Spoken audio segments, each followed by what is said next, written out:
is in session. Young lady, you've been charged with parking illegally in a space that is reserved for the police. How do you plead? Your Honor, I can't possibly be guilty because I've parked in that space lots of times and I've never gotten a ticket before. I'm a witness, Your Honor, and I've seen her park there plenty of times. Your Honor, the Crown requests to approach the bench. Hi, I'm Fred Spencer, and this is Fred's Minute. 4 of my uncles were in the military during the Second World War.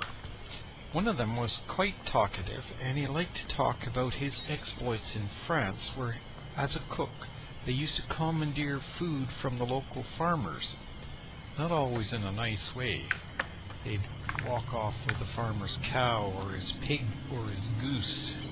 And sometimes they had to come up with quick explanations when confronted with the farmer. He also liked to talk about his romantic exploits in the city of London and the time he went AWOL, reputedly to be in Ireland, where he was well received, unlike British troops.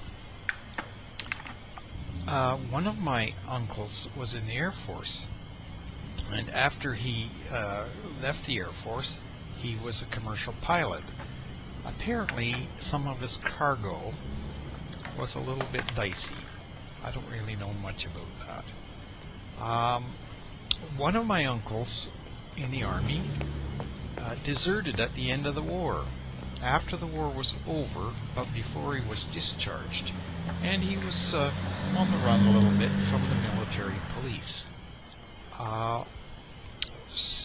My grandfather was injured with a bullet in his leg in some conflict on the African continent, and in later life he lost that leg. The reason he was in the military is he was given a choice by a magistrate, either join the army or go to jail, and he chose going in the army. So I personally have never been in the military. I did try to join up the Navy once. I was all set to go for a medical, but then I just didn't bother to go and dropped the whole matter. And I'm glad I did, because my life would have been, I think, negatively impacted.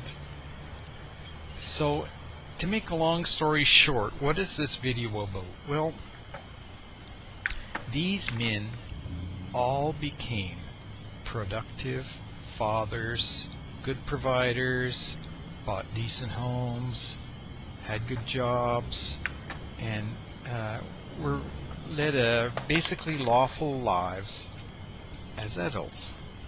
So I don't think the justice system is too bad. I hear people constantly hollering about being tough on crime, but what would that accomplish when you're talking about a first-time offender or a young offender?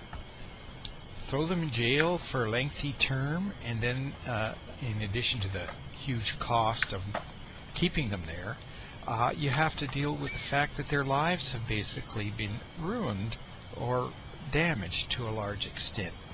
And so I think our system is pretty good. A young offender, a first-time offender, is, unless it's a violent crime, are handled pretty well. They get a fine or some minor sentence, and only if they persist on not learning the lesson and keep on with their antisocial behavior do they end up getting incarcerated for longer periods, each time a longer period than the last time. Eventually, they're in there for just about good. So I guess what I'm trying to say is being tough on crime is fine when it's called for, but a little bit of judgment has to go into this, and some people should be given a little bit of a break. the objective is to do what's best for society, not what's best for revenge. Revenge is not a good thing. Forgiveness is a good thing. So let's not just throw the baby out with the bathwater and put some kid who has maybe done a little shoplifting or something fairly minor into jail and give him a long term. Let him have a chance. He's just developing. He's a young mind. He's undeveloped.